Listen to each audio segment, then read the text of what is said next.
विद्यार्थी मित्रांनो, आता आपण पान नंबर 94 वर आलेलो आहे. एक ग्राफचं इंटरेस्टिंग फीचर म्हणजे एखादी लाईन एक्स अक्षाला किंवा वाय अक्षाला समांतर आहे किंवा नाही आणि ती कोणत्या अक्षाला आहे हे आपल्याला ग्राफ न काढता ऑब्झर्व करून नुसत्या ऑब्झर्वेशननी या ठिकाणी आपण सांगू शकतो किंवा ते त्याच्याबद्दलची माहिती लिहू शकतो. ही कसं करायचंय किंवा कशा पद्धतीने करायचंय त्यासाठी एक इंटरेस्टिंग फीचर म्हणजे या ठिकाणी मी काही पॉइंट प्लॉट करतोय आणि प्लॉट केल्यानंतर आपल्याला काय होतंय त्याचा विचार या ठिकाणी आपण करणार. तर प्लॉट करणारे पॉइंट कोणते ते मी इथे लिहितोय आणि त्या पद्धतीने एक एक पॉइंट आपण प्लॉट करत जाऊया. A54, B24, C-24, D -4, E-04 आणि F-34 एक एक पॉइंट प्लॉट करत जाऊया. प्लॉट करताना आता परपेंडिक्युलर काही काढणार नाही कारण आपल्याला पुढे जायचंय. आता परपेंडिक्युलर आपल्याला माहित झाले. आता यातले 5 पासून वर जायचं 4 पाशी म्हणजे या ठिकाणी तुमचा बिंदू आला. मी नंतर लिहितोय सगळे पॉइंट्स या ठिकाणी. त्यानंतर B24 आता इथे सांगण्याची गरज नाही, हे दोन्ही पॉइंट पहिल्या क्वाड्रंट मध्ये 2 आणि 4 हा एक पॉइंट प्लॉट केला. त्यानंतर C-24 पासून वर जायचं 4 पर्यंत जायचं. या ठिकाणी हा सेकंड क्वाड्रंट मध्ये आहे म्हणजे हा पॉइंट प्लॉट झाला, हा झाला. नंतर D-4 परत हा पॉइंट अजून दुसऱ्याच क्वाड्रंट -4 पासून वर जायचं आणि 4 पाशी जायचं. ओके, म्हणजे 1 2 3 4 पॉइंट झाले. आता E0 म्हणजे एक्स कोऑर्डिनेट हा त्याचा 0 आहे म्हणजे हा y वर असणार आहे त्यामुळे 0 4 या ठिकाणी तुमचा पॉइंट आला. आणि शेवटचा F3 बघा 1 2 3 4 5 आणि 6 या 6 पॉइंट या ठिकाणी पहिलं ऑब्झर्वेशन किंवा पहिली प्रॉपर्टी या 6 पॉइंटची आपल्याला सांगता येते की 6च्या 6 पॉइंट कोलिनियर आहेत, एका रेषेमध्ये आपल्याला आहेत असं सांगता येतं किंवा आकृतीवरून दिसतंय. या ठिकाणी मी हे सगळे पॉइंट हे ज्या रेषेमधून जातात ती रेषा या ठिकाणी ड्रॉ करतोय.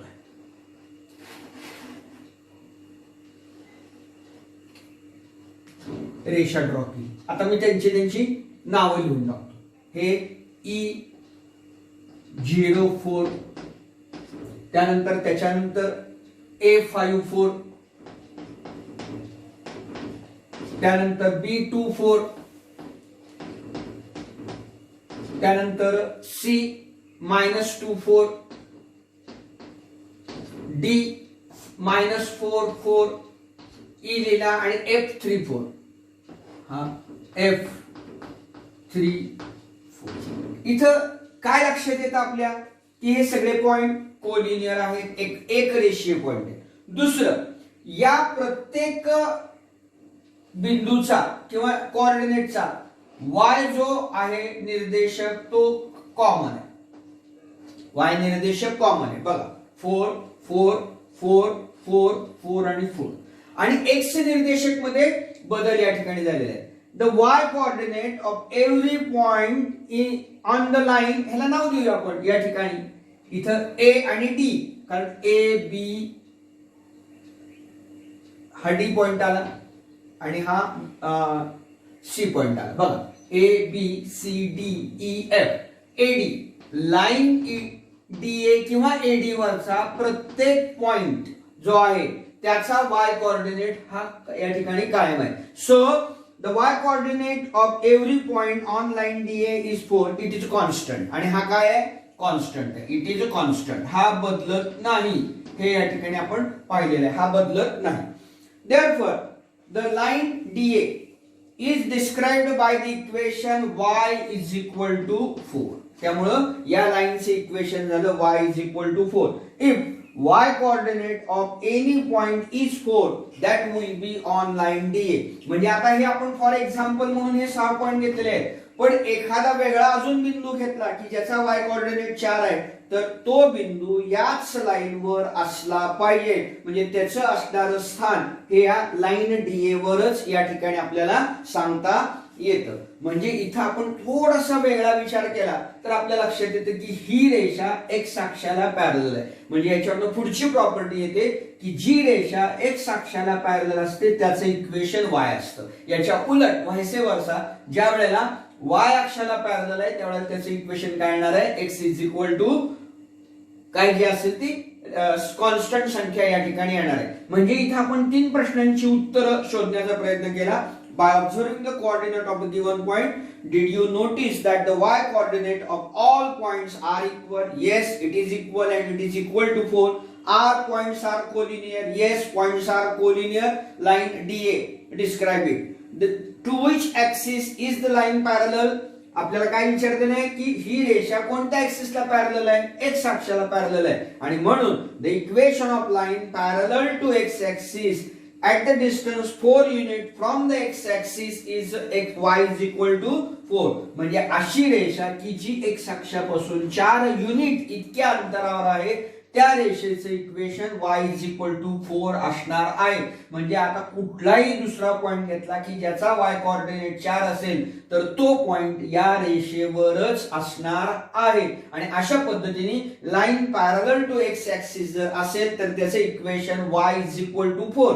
आता इन जनरल जर आपण विचार केला तर या ठिकाणी आपल्याला सांगता येतं की if B is greater than 0, कारण एक गोष्ट लक्षात ठेवायची की बी ची किंमत ही शून्यापेक्षा जास्त असली पाहिजे, शून्य असून चालणार नाहीये. If B is greater than 0 and we draw the line then y is equal to B. आता कॉन्स्टंट काय घेतला, कोणता तरी कॉन्स्टंट पाहिजे आपल्याला. इथे 4 घेतला होता, इन जनरल आपण बी घेतला.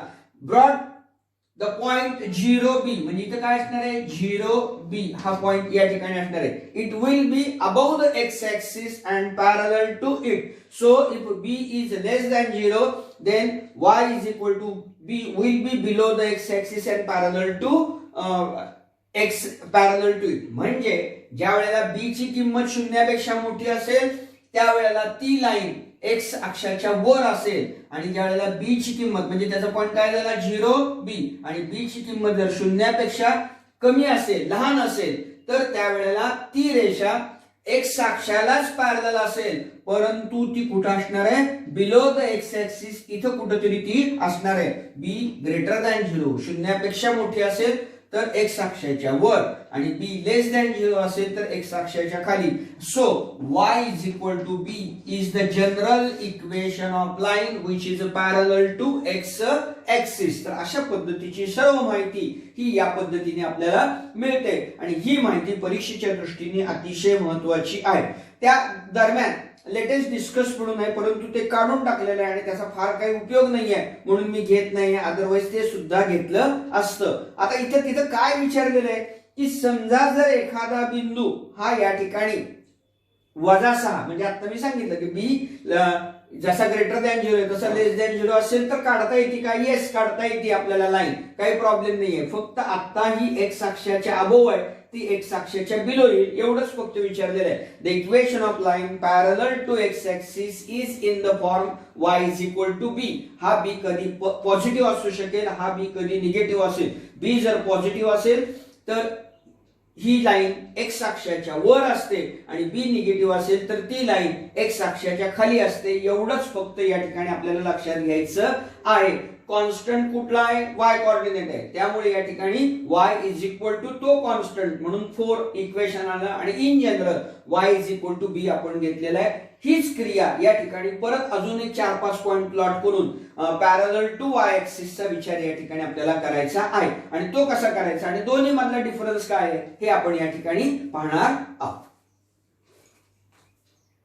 मला एक्स अक्ष काढलेलं आहे, y अक्ष काढलेलं आहे, हे पॉइंट आपल्याला प्लॉट करायचे. पहिल्यांदा पॉइंट प्लॉट करून पाहूया कशा पद्धतीचे हे पॉइंट कोणत्या ऍक्सिसला पॅरलल आहे. आता इथं लक्षात घ्या -4 3 म्हणजे हा सेकंड क्वाड्रंट मध्ये पॉइंट आहे. -4 आणि 3 या ठिकाणी हा बिंदू आला. मी मागासारखे पॉइंट नंतर लिहितो, परत प्रश्न विचारायचे आपल्याला आणि त्याच्यावर उत्तर शोधायचा प्रयत्न करायचा आहे. -4 0 -4 1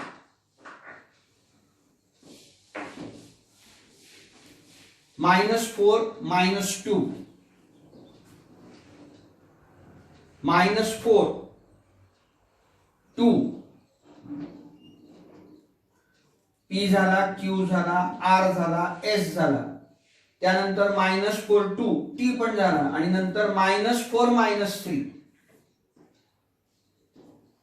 1 2 3 4 5 आणि 6 पॉइंट झाले. या 6 पॉइंट कोलिनियर आहेत का बघू. असेल तर लगेच रेषा काढतो. चेक करा आहेत हे 6च्या 6 पॉइंट कोलिनियर आणि त्यामुळे या ठिकाणी रेषा काढायला आपल्याला हरकत नाही. ही रेषा काढली, नाव देऊन टाकू याला, या रेषेला. या ठिकाणी P -4 3 Q -4 0 हा Q बिंदू इथे येणार आहे. -4 0 त्यानंतर R -4 1 R -4 1 त्यानंतर S -4 -2 त्यानंतर T -4 2 त्यानंतर U -4 -3. बघा P Q R S T आणि U. इथे काय 6 पॉइंट 1 2 3 4 5 आणि 6 1 2 3 4. काय लक्षात आलं तर -4 हा प्रत्येक ठिकाणी सारखा आहे. -4 -4 -4 -4 आणि -4. परत मगासारखेच सगळे प्रश्न विचारून घेऊ स्वतःलाच या ठिकाणी. Observe the coordinates of the system. Did you notice that x coordinate of all point is same? Yes, it is same. Did you notice that all the points are collinear? Yes, points are collinear. To which axis is the line is parallel? This line is parallel to y-axis. The x coordinate of every point on line PS. या ठिकाणी PS घ्या, PU म्हणा, काय म्हणा, PS is -4 is constant. -4 is constant आणि ते मी mark केलेले आहे. Therefore, the line PS can be described by the equation x is equal to -4. मगाशी आपण y is equal to 4 केलं कारण +4 हा कॉन्स्टंट होता. इथं -4 कॉन्स्टंट आहे त्यामुळे x is equal to -4. So every point whose x coordinate is -4 lies on the line PS. The equation of line parallel to y-axis at a distance -4 from x-axis or left to the y-axis is y is equal to -4. या पद्धतीने या ठिकाणी आपल्याला सांगता येईल. तर अशा पद्धतीने the equation of the line parallel to y-axis at a distance 4 to the left of y-axis is x is equal to -4. तिथं चुकून y is equal to -4 पडलेला आहे ते या ठिकाणी दुरुस्त करून घ्या. x so if you draw the line x is equal to a parallel to x is equal to a किती इथे -4 आहे parallel to y-axis passing through the point a, 0 and a is greater than 0. मगासारखं a ची किंमत 0 पेक्षा जास्त असेल the line will be right of y-axis. line will be right of y-axis. हा right बाजू झाली. जर a ची किंमत 0 पेक्षा जास्त असेल तर लाईन इथे येईल आणि जर समजा a ची किंमत ही 0 पेक्षा कमी असेल तर x is equal to -a येणार आहे आणि त्यामुळे जनरली आपण x is equal to a म्हणणार आहे. a हा पॉझिटिव्ह किंवा greater than 0 or less than 0 असणार आहे. The equation of line parallel to y-axis is in the general form x is equal to a आणि मगाशी आपण पाहिलेलं होतं y is equal to b. तर अशा पद्धतीने line parallel to x axis and line parallel to y axis यामधला difference आपल्याला या ठिकाणी सांगता येतो. या गोष्टी रिमेंबर दिस आणि हे जे काढलेलं आहे हे कायमच लक्षात ठेवायचं. याच्यामध्ये कन्फ्युजन होऊ द्यायचं नाही. अपोजिट लक्षात ठेवायचं. Line parallel to y axis असेल तर त्याचे equation x is equal to a येतं आणि line parallel to x axis असेल तर त्याचे equation y is equal to b येतं. जर x is equal to a equation येत असेल तर 100% ओळखायचं की ती लाईन राईट बाजूला आहे आणि x is equal to minus a येत असेल तर ओळखायचं की ती लाईन लेफ्टला आहे. y is equal two plus b येत असेल तर ओळखायचं की ती लाईन x अक्षाच्या वर आहे आणि y is equal to minus b येत असेल तर ओळखायचं की ती लाईन x अक्षाच्या खाली आहे. हे 4 पॅरामीटर्स या ठिकाणी मला महत्त्वाचे वाटतात आणि अशा पद्धतीने या ठिकाणी आपण line parallel to x axis आणि line parallel to y axis यांचा विचार केलेला आहे. The y coordinate of every point on x axis is 0. Conversely, याच्या विरुद्ध every point whose y coordinate is 0 is on x axis and therefore the equation of x axis is y is equal to 0. Axis च चाललंय y is equal to 0. The x coordinate of every point on y axis is 0. Conversely, every point whose x coordinate is 0 is on y axis. Therefore, the equation of y axis is x is equal to 0. Axis चा विचार केला, x axis चा equation चा विचार केला तर ते y is equal to 0 आणि y axis चा विचार केला तर ते x is equal to 0 आणि ही जी इक्वेशन आहे ती क्वाड्रंट मधली आहे आणि पर्टिक्युलरली x आणि y axis चा जर विचार केला तर ते y is equal to 0 येतं आणि x is equal to 0. Next, we are going to consider linear equation. आता लिनियर इक्वेशन म्हणले की आपल्याला x आणि y मधले दोन ग्राफ या ठिकाणी पाहावे लागतील आणि ते ग्राफ या ठिकाणी कसे काढता येतील किंवा कसा काढायचा किंवा त्याचा जनरल फॉर्म कसा पाहायचा याचा विचार आपण पुढच्या भागामध्ये करणार आहोत. आणि जर या ठिकाणी आपल्याला शक्य झालं तर 7.2 मधली काही गणित, अदरवाईज या ठिकाणी थांबून पुढच्या पिरियडला 7.2 घेणार आहोत. पुढच्या भागामध्ये पान नंबर 96 वर आपल्याला काय दिलेले latest done graph of a linear equation. आता लिनियर इक्वेशन्स वगैरे सगळं तुम्हाला माहिती आहे अल्जेब्रा मध्ये म्हणजे M1 मध्ये या सगळ्या गोष्टी झालेल्या आहेत, त्याच्याबद्दल मी काही फार डिस्कस करत नाही. काय सांगितले आपल्याला, draw the graph of the equation x is equal to 2 and y is equal to -3. आता x इज इक्वल टू 2 म्हटले की आपल्या लक्षात यायला पाहिजे की हे इक्वेशन y अक्षाला पॅरलल आहे. पहिली कंडिशन म्हणजे पहिला पॅरामीटर झाला आणि दुसरा parameter x is equal to 2 आहे म्हणजे या ठिकाणी right of the y axis या पद्धतीने यायला पाहिजे. म्हणजेच या ठिकाणी पहिले इक्वेशन या ठिकाणी त्याची लाईन या ठिकाणी आपण काढणार आहोत x is equal to 2, x is equal to 2, x is equal to 2. आता हे आपण निश्चित कसं केलं तर त्याच्यासाठी आता जे आपण शिकलेलो होतो त्याचा विचार केला. काय शिकलो होतो आपण की x म्हणजे y अक्षाला पॅरलल, बरोबर आहे, आणि 2 म्हणजे राईट ऑफ y ऍक्सिस. त्या पद्धतीने या इक्वेशनचं नाव दिलं x इज इक्वल टू 2. हा पहिला भाग या ठिकाणी आपण पूर्ण केला. नंतर आता y is equal to -3, y is equal to -3 याचा अर्थाचा जर विचार केला आपण तर आपल्याला सांगता येते की y म्हणजे x अक्षाला पॅरलल. पहिली कंडिशन झाली.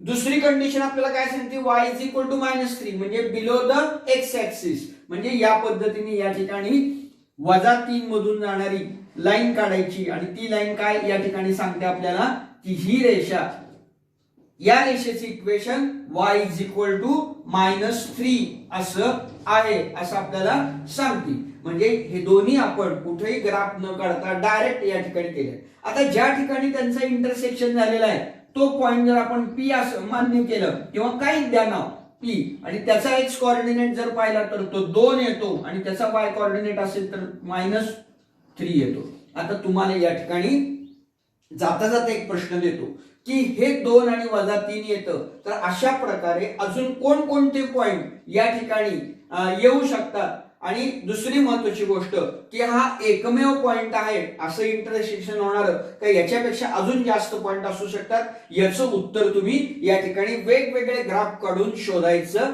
आहे.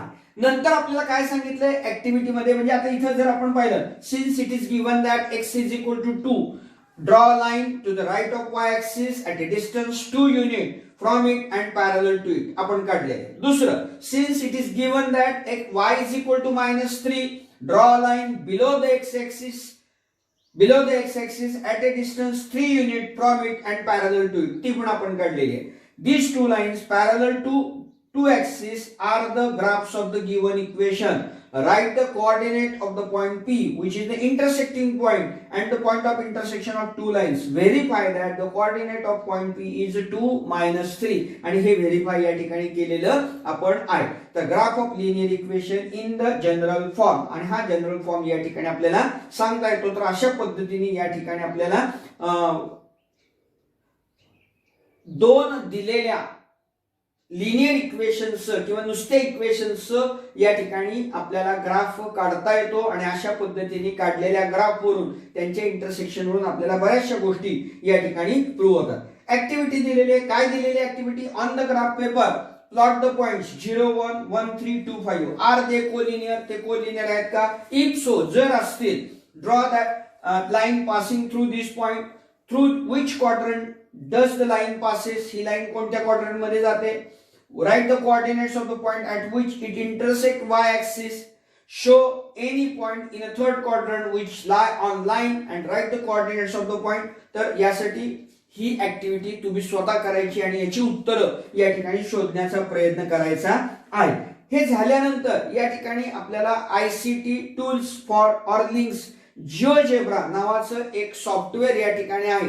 ज्यांना शक्य आहे त्यांनी ते इंटरनेटवर गुगलमध्ये जाऊन सर्च करायचं आणि त्या जिओजेब्रावर ग्राफ संबंधी म्हणजेच कोऑर्डिनेट जॉमेट्री संबंधीची बरीचशी माहिती या ठिकाणी तुम्हाला मिळते आणि त्या माहितीवरून ती माहिती या ठिकाणी बरीचशी तुम्हाला आत्ता 9वीला आणि 10वीला उपयोगी पडणार आहे. तर ज्यांना कुणाला त्याच्याबद्दलची माहिती घ्यायची त्यांनी जिओजेब्रा असं टाईप करायचं गुगलच्या सर्च बॉक्स मध्ये जाऊन आणि क्लिक केल्यानंतर जिओजेब्रा ओपन होतं. खूप मोठं ते आहे सॉफ्टवेअर. आपल्याला जेवढं पाहिजे तेवढं सॉफ्टवेअर या ठिकाणी पाहायचं. तिथं ऑनलाईन तुम्ही पॉइंट प्लॉट करू शकता किंवा लाईन्स पाहू शकता. हे सगळं करू शकता ऑनलाईन. कुठलंही पेन्सिल किंवा रबर किंवा ग्राफ पेपर वापरण्याची गरज नाहीये. कुणाला जर त्याची करायची असेल तर 100% त्यांनी माहिती आणि त्याचा अभ्यास करायला हरकत नाही. आता प्रॅक्टिस सेट 7.2 कडे जात असताना on the graph paper plot the points A30 B33 C03 and join ABC and what figure is form. या ठिकाणी आपल्याला एक प्रश्न विचारलेला आहे. तो प्रश्न पण आपण या ठिकाणी लगेच सोडवायचा प्रयत्न करूया आणि मग या ठिकाणी पुढच्या याच्यामध्ये या सगळ्या गोष्टी, या प्रश्नांसहित सगळ्या गोष्टी आपण पूर्ण करणार आहोत. त्यासाठी ग्राफ पेपरची आवश्यकता आहे. 7.2 मध्ये एकंदर 9 प्रश्न आहेत. ते 9चे 9 प्रश्न या ठिकाणी आपण 1 किंवा 2 भागामध्ये सोडवण्याचा प्रयत्न करूया आणि त्याच्यानंतर प्रॉब्लेम सेट कडे जाऊया. तो 1 किंवा 2 भागामध्ये पूर्ण करूया. म्हणजे साधारणपणे पुढच्या 2-3 दिवसामध्ये आपलं हे पूर्ण होऊन ट्रिग्नॉमेट्री शेवटच्या प्रकरणाकडे आपण जाणार आहोत. अभ्यास भरपूर करा. ग्राफ पेपरचा मॅक्झिमम वापर करा. कोणतेही पॉइंट घ्या, प्लॉट करा आणि त्याच्यावरून parallel to x axis, parallel to y axis हे जितकं जास्त तुम्हाला यावर्षी समजून घेता येईल तेवढं जास्त समजून घेण्याचा प्रयत्न करा.